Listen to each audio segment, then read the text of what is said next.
الحمدللہ رب العالمین والصلاة والسلام علی سید الانبیاء والمرسلین وعلی آلہ واصحابہ اجمعین۔ میں مولوی صدیق اکبر یوٹیوب چینل اسرا ٹی وی سے۔ رویہ اکبر کا اثر عوام پر۔ انسان اقتدار پرست ہے، اس لیے رسول اللہ صلی اللہ علیہ وسلم کا ارشاد ہے، الناس علی دین ملوکہم، لوگ اپنے بادشاہوں کے دین پر ہوتے ہیں۔ اکبر کے خیالات نے عوام پر کیا اثر کیا، اس کے لیے ملاحظہ ہو۔ حضرت مجدد صاحب قدس اللہ تعالی سرہ العزیز تحریر فرماتے ہیں، کفار برملا اور برتری کے غلبہ دارالسلام ہندوستان میں احکام کفر جاری کرتے ہیں، اور مسلمان احکام اسلام کے اظہار سے عاجز ہیں، اور اگر کر بیٹھتے ہیں تو قتل کر دیے جاتے ہیں۔ ویلاہ و حزناہ و مصیبتاہ۔ محمد الرسول اللہ صلی اللہ علیہ وسلم کے محبوب رب العالمین ہیں، آپ کی تصدیق کرنے والے ذلیل و خوار ہیں، اور آپ کے انکار کرنے والوں کی عزت ہوتی ہے، انہی کا اعتبار ہے۔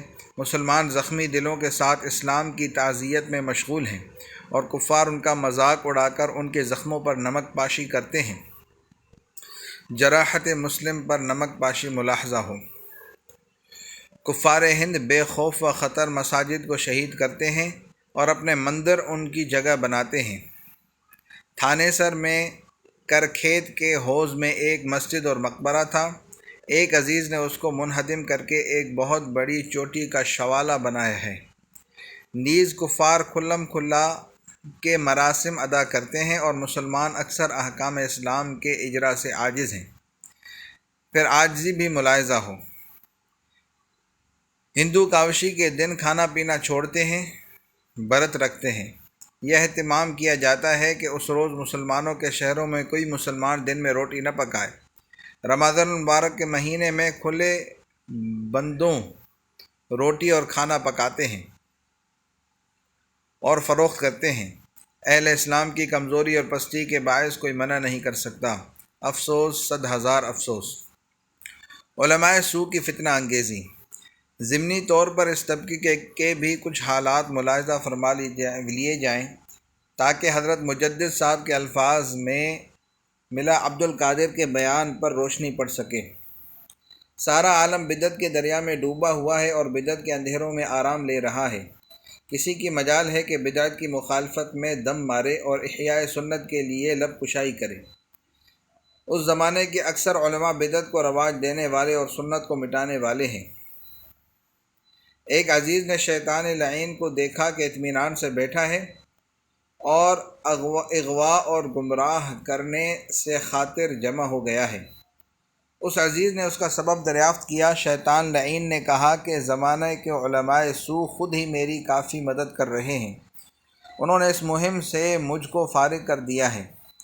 واقعہ یہ ہے کہ جو سستی اور بے آئینی کے اس زمانے میں مذہبی امور میں واقع ہے، اور جو کمزوری کے ملت اور دین کی ترویج میں نمایاں ہے، وہ سب علماء سوء کی نحوست اور ان کی نیتوں کے فساد کے سبب سے ہے۔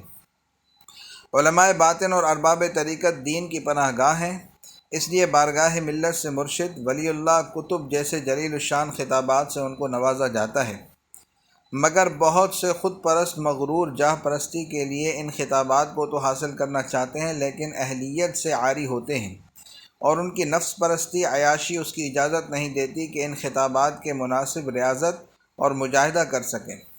سچے اللہ والے عوام سے بے نیاز ہوتے ہیں، مگر چونکہ اس قسم کے دھوکہ بازوں کے سامنے ان کے ذاتی مقاصد ہوتے ہیں، وہ عوام کو گرویدہ کرنے کی کوشش کرتے رہتے ہیں۔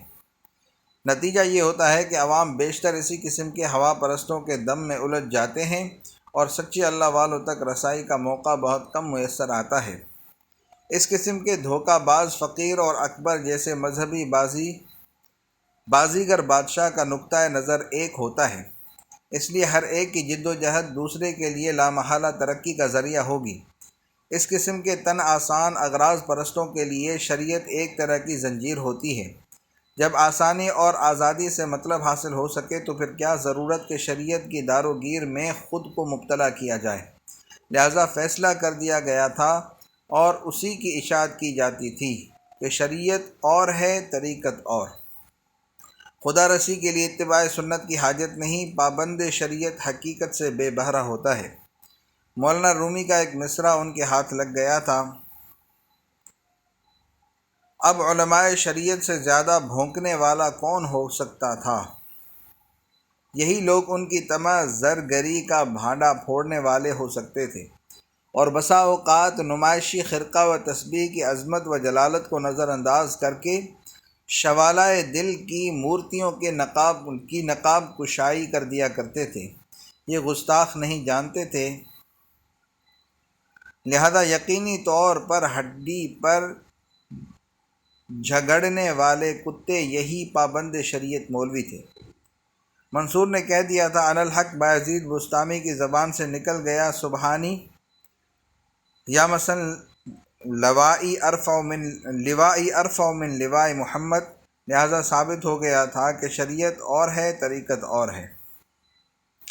اہل طریقت کو بسا اوقات دوران ریاضت میں عجیب و غریب مکاشفات ہو جایا کرتے ہیں۔ کچھ حضرات انہی کو حصول مقصد اور منتہا خدا پرستی سمجھ لیا کرتے تھے۔ اس قسم کے اوہام و خیالات نے نہ جانے کتنے ناکندہ تراش شعبدہ باز مکاروں کو قلندر بنا رکھا تھا، اور نہ صرف یہ کہ عوام کی بھیڑ گمراہی میں مبتلا ہو رہی تھی، بلکہ سچے لوگوں کے بھی اس قسم کے خیالات ان کے روحانی نشو و نما کو پزمردہ کر دیا کرتے تھے۔ جہانگیر بادشاہ 17 ربیع الاول 977 ہجری بروز چہار شنبہ بمقام قصبہ فتح پور سیکری ضلع آگرہ ولادت ہوئی، جبکہ اس کی والدہ شیخ سلیم چشتی کے مکان پر مقیم تھی۔ پنج شنبہ 8 جمادی الثانی 1014 ہجری بعمر 38 سال بمقام آگرہ سریر آرائے دولت مغلیہ ہوا۔ اکبر اور شاہ جہاں کے درمیان جس طرح جہانگیر نسبتاً واسطہ تھا، اسی طرح مذہب اور سیاسی تبدیلیوں کے لحاظ سے بھی برزخ کی حیثیت رکھتا تھا۔ خود عرض مورخ مسلمانوں کی تمام ہی حکومتوں کو برا کہتے ہیں تو جہانگیر کی تعریف کیا کرتے، مگر حقیقت یہ ہے کہ وہ اتنا برا نہیں تھا جتنا بتایا جاتا ہے۔ قدرت نے فطری طور پر اس کو بہتر استعداد اور عمدہ صلاحیت عطا فرمائی تھی۔ وہ جس طرح اپنے ذاتی حقوق، منافع اور عیش و عشرت کی حفاظت چاہتا تھا، اسی طرح وہ رعایا کی راحت و آرام اور آسودگی کا بھی خواہاں تھا۔ رعایا کا درد اس کے دل میں تھا۔ وہ کہا کرتا تھا کہ بادشاہ پر فرض ہے کہ وہ جنگل کے درندوں اور چرندوں اور ہوا کے پرندوں تک کی حفاظت کرے، اور اپنے تخت کے نیچے ان جانوروں کی بھی حق رسی کرے۔ چنانچہ وہ لکھتا ہے: جلوس کے بعد سب سے پہلا حکم مجھ سے صادر ہوا کہ زنجیر عدل آویزاں کی جائے، تاکہ اگر مہمات دارالعدالت کے کار پرداز ستم رسیدوں اور مظلوموں کی داد رسی میں سستی یا کوتاہی کریں تو یہ مظلوم اس زنجیر تک پہنچ کر بذات خود مجھ کو آگاہ کریں۔ اس کے ساتھ ساتھ میں نے 12 حکم صادر کیے تاکہ ان کو دستور العمل قرار دے کر تمام ممالک محروسہ میں ان پر عمل کیا جائے۔ تمغہ اور میر بحری وغیرہ وہ تمام ٹیکس جو صوبوں اور کمشزیوں کے جاگیرداروں نے اپنے نفع کے لیے مقرر کر رکھے تھے ممنوع ہیں۔ جن راستوں میں چوری اور ڈکیتی زیادہ ہو اور راستے آبادیوں سے فاصلے پر ہوں، ان راستوں کے اوپر مسجدیں، سرائے اور کنویں بنوائے جائیں تاکہ ان راستوں پر آبادی رہے۔ سوداگروں کو راستے میں ان کی اجازت کے بغیر نہ کھولا جائے۔ کافر یا مسلمان جو بھی ممالک محروسہ میں رہتا ہو، اس کے مرنے پر اس کا مال اس کے ورثہ کو دیا جائے۔ کوئی شخص اس میں دست اندازی نہیں کر سکتا، اور اگر وارث نہ ہو تو اس ترکے کی حفاظت کے لیے ایک تحویل دار مستقل طور پر متعین کیا جائے تاکہ اس کو مسجدوں، سرائے، شکستہ پلوں کی مرمت، تالابوں اور کنوؤں کے بنوانے میں، یعنی ان کاموں میں جن کو شریعت نے ایسے مال کا مصرف قرار دیا ہے، خرچ کرے۔ نمبر 4، شراب وغیرہ یعنی وہ تمام مسکرات جو شرعاً ممنوع ہیں نہ بنائی جائیں نہ بیچی جائیں۔ میں خود اگرچہ شراب پیتا ہوں اور 18 سال کی عمر سے اس وقت تک میری عمر 38 سال ہے، کبھی ناغہ نہیں ہوئی۔ اول میں شراب خوری کا حریص تھا، کبھی کبھی دو آتشا شراب کے 20 پیالے پی جایا کرتا تھا۔ جب اس نے رفتہ رفتہ میرے اعضاء اور قوا پر اثر ڈالنا شروع کیا تو میں اس کے کم کرنے کی طرف متوجہ ہوا۔ 7 سال کے عرصے میں 15 پیالے کے بجائے 5-6 پیالے کر دیے، جو مختلف اوقات میں پیا کرتا تھا۔ اس کے بعد صرف رات کا وقت مقرر کیا، اور اب میں مجبوراً صرف کھانا ہضم کرنے کے لیے پیتا ہوں۔ نمبر 5، کسی کے مکان کو نزول نہ بنائیں۔ نمبر 6، کوئی شخص کسی سزا میں کسی مجرم کے ناک کان نہ کاٹے، اور میں بھی اپنے خدا کے سامنے عہد کرتا ہوں کہ کسی کو اس سزا سے معیوب نہ کروں گا۔ نمبر 7، متصدیان خالصہ اور کوئی جاگیردار رعایا کی زمین کو لے کر خود کاش نہ بنائے۔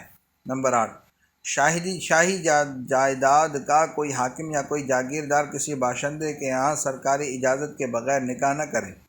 نمبر 9، شہروں میں اسپتال بنائے جائیں اور جو کچھ ان کے مصارف ہوں شاہی جاگیر سے ادا کیے جائیں۔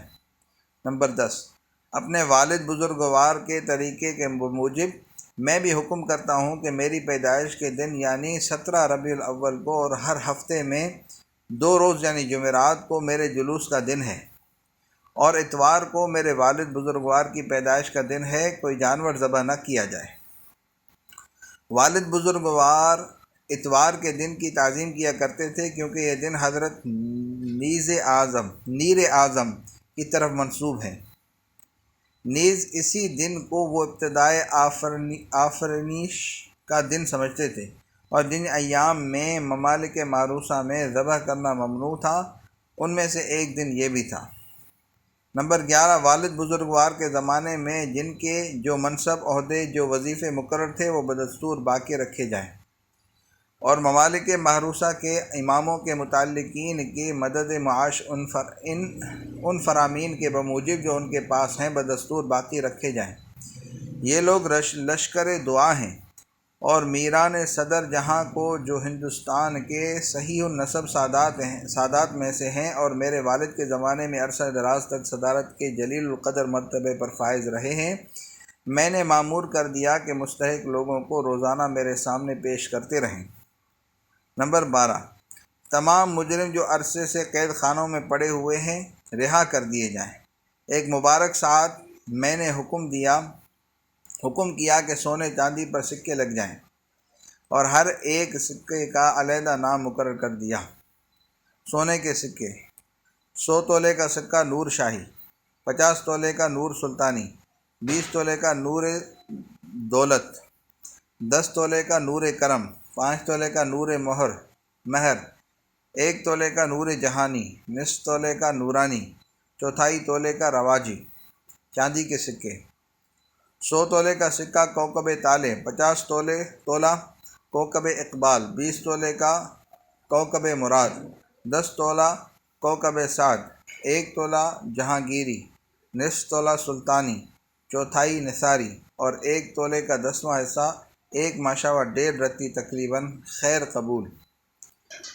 اصلاحی احکام۔ وصلی اللہ تعالی علی حبیب سیدنا محمد وعلی آلہ واصحابہ اجمعین برحمتک یا ارحم الراحمین۔